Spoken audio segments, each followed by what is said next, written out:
এই দুনিয়ার জীবনটা ধোঁকা, মোহাচ্ছন্ন হয়ে আছি আমরা। এটা ধোঁকা, এটা মরিচিকা, এটা চাকচিক্যময় একটা জায়গা। মৃত্যুর পর মনে হবে একটা দুঃস্বপ্ন ঘটেছিল আমার, বিশাল এক জগৎ পড়ে আছে সামনে। দুনিয়াটাই ধোঁকা, দুনিয়াটাই মোহের জায়গা। আমরা সবাই মোহাচ্ছন্ন হয়ে আছি। দুনিয়ার উদাহরণ হলো 3টা লাশ আর 4টা স্বর্ণের টুকরার সমাজ।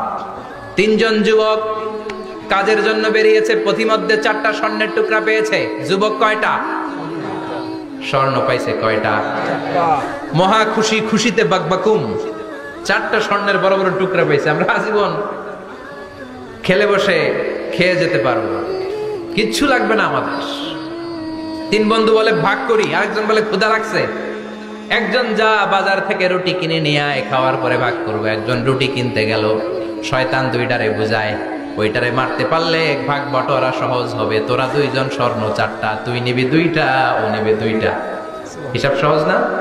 2 বন্ধু প্ল্যান করছে, ওইটারে মাইরা তুই 2টা আমি 2টা। যেটা রুটি আনতে গেছে প্ল্যান করেছে, রুটির মধ্যে বিষ মিশায় নেই। কি মিশাবো? বিষ। তাহলে বিষ খাওয়া রুটি খেয়ে ওই 2টা সে সব পাবে, আমি পাবো। ভাগাভাগির কিছু নাই, সব যাবে আমার কাছে। 4টা স্বর্ণের টুকরার মালিক আমি। রুটির মধ্যে বিষ মেখে নিয়ে এসেছে। ওই 2 বন্ধু প্ল্যান অনুযায়ী ওইটারে ধরে মেরে ফেলছে। এবার মহা খুশি। এক বন্ধু কয়, এবার তো ভাগ বটর আর কিছু নাই, তুই 2টা আমি 2টা, আগে খাইয়া লইস। আগে খাওয়ার পরে এই 2টাও নাই। 3টা লাশ, 4টা স্বর্ণের টুকরা। এটাই তো দুনিয়ার জীবন, ঠিক কিনা? আসল জীবন কবর থেকে শুরু হবে, কোন ঠিক কিনা? একদিন মাটির ভেতরে হবে ঘরে মন আমার, কেন বাঁধো দালান ঘরে মন আমার, কেন বাঁধো দালান ঘর, ঠিক কিনা? দুনিয়ার জীবন আসল জীবন না, এটা মরিচিকা, এটা ধোঁকা, এটা মোহ, এটা শয়তানের চাকচিক্য। আসল জীবন কবরের জীবন। আসল জীবন সামনে পড়ে আছে, জন্য বরকতে বিশ্বাস করি আমরা, ঠিক কিনা?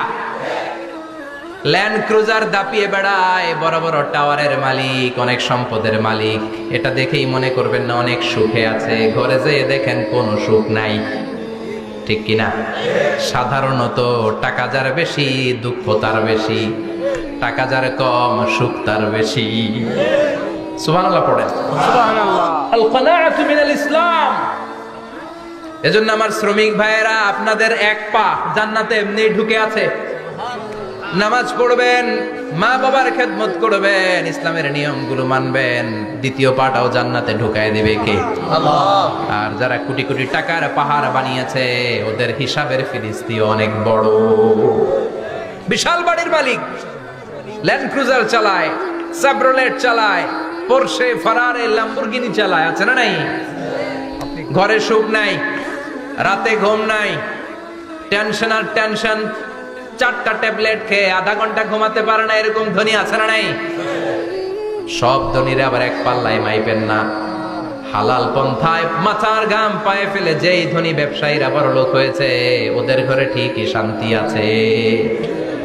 তার মানে টাকা যার বেশি, ওষুধ তার বেশি, কিচ্ছু খেতে পারে না। দেখবেন ধনীদের খাবারের ডায়েটে থাকে ভেজিটেবলস আইটেম, ঠিক কিনা? এমনি হজম হয় না, আবার ডাক্তারের কাছে গেলে বলে কিচ্ছু খাবেন না, খালি ঘাস খাবেন। কি খাবেন? মানে ভেজিটেবল খাবেন, সবজি খাবেন তো সুস্থ থাকবেন, আছে না নাই? ঘুম নাই, শান্তি নাই। এই যে কোম্পানিগঞ্জ বাজারের যারা কুলি মজুর শ্রমিক, এদের ঘুমে ঝামেলা আছে? কথা বলেন। ধনী পয়সাওয়ালা কোটিপতি, সে ঘুমের ট্যাবলেট খায়। ঘুমের জন্য যে ট্যাবলেট লাগে রিক্সাওয়ালা ওইটাই জানে না, ঠিক কিনা? 1000 কোটি টাকার মালিক হলে বাড়ি কিনা যায়, গাড়ি কিনা যায়, সুখ কিনা যায় না। কোম্পানিগঞ্জ বাজারে সুখ বিক্রি হয় এমন দোকান আছে নাকি? কথা কন, একটাও নেই। কি করলেন আপনারা? সুখের দোকান দিতে পারলেন না? কি আজীব তামাশা।